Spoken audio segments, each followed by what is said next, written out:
नमस्ते भाइयों, नमस्ते बहनों, नमस्ते दोस्तों। आज हम जानेंगे हमारी भारतीय परंपरा में यज्ञ का क्या महत्व है।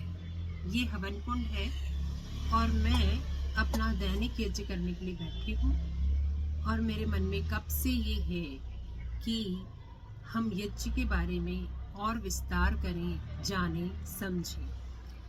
मैं दैनिक यज्ञ करती हूँ और मेरे परिवार में जहाँ मैं जन्मी दैनिक यज्ञ होता है, लेकिन अधिकांश घरों में मैंने देखा कि दैनिक यज्ञ ना होकर के कभी कभी होता है, लेकिन सभी लोग यज्ञ करते अवश्य हैं। यदि हम भारतीय हिंदू सनातन परंपराओं में जीते हैं तो हमारे यहाँ घरों में किसी न किसी शुभ अवसर पर, विवाह संस्कार में या अन्य संस्कारों के वक्त हम हवन यज्ञ आदि जरूर किया करते हैं। इसको कभी कभार करना चाहिए या दैनिक करना चाहिए, या पति पत्नी साथ में बैठ के करें, या अलग भी कर सकते हैं, या फिर किसी पंडित को बुला के ही करना चाहिए।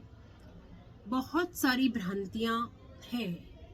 तो आज हम समझेंगे कि क्या आप सामान्य स्थितियों में दैनिक यज्ञ भी कर सकते हैं या नहीं, उसके क्या लाभ हैं जो बिल्कुल साइंटिफिक है, उसी समय हमें प्रभाव देते हैं। तो उसमें ये बिल्कुल भी नहीं होता कि कौन व्यक्ति करे कौन नहीं करे। अगर मनुष्य जीवन मिला है तो उसे यज्ञ करना अति आवश्यक है। क्यों?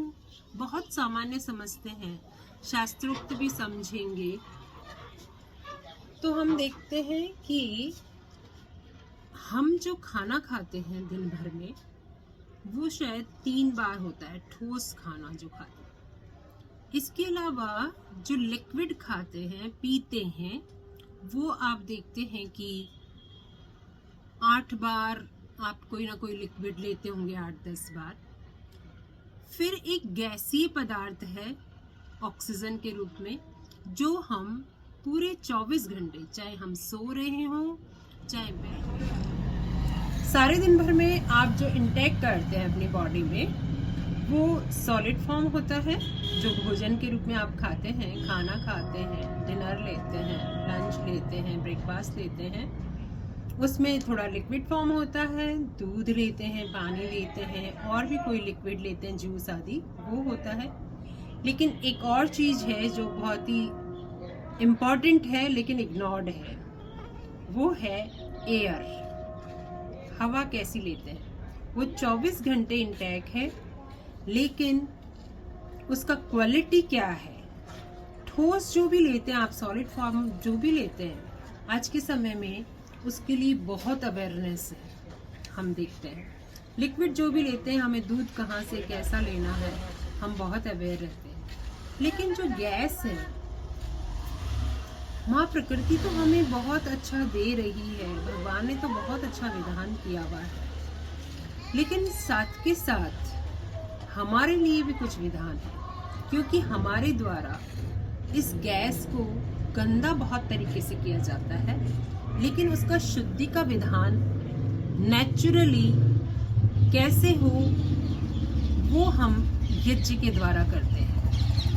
अग्नि में ऐसा गुण पाया जाता है कि वो किसी भी चीज़ को 1000 गुना कर देती है, 16,000 गुना कर देती है। जैसे कोई मिर्च रखा है, कोई, जैसे ही आप छौंक लगाते हैं दाल में, तो जब तक वो सामान आपके किचन में रखा है तब तक उसमें कोई विशेष पता नहीं चलता आपको, लेकिन जैसे ही आप अग्नि में छौंक देते हो तो पूरा घर महक जाता है।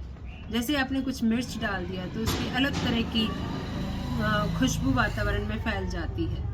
वैसे ही ये यज्ञ में कुछ 4 प्रकार के पदार्थ डाले जाते हैं, जिससे पूरा वायुमंडल महक जाता है। न केवल महक जाता है बल्कि शक्तिशाली हो जाता है। और यदि उस वायुमंडल में हम सांस लेते हैं तो हम रोग मुक्त होते हैं।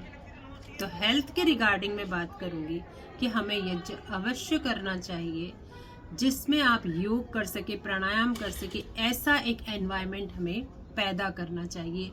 और वो हो सकता है यज्ञ के माध्यम से, जो मैं आज अपना दैनिक यज्ञ करने जा रही हूँ। मैं अगले एपिसोड में आपको बताऊंगी कि यज्ञ किया कैसे जाता है और उसके कई कई सारे फायदे हैं, चाहे वो शास्त्र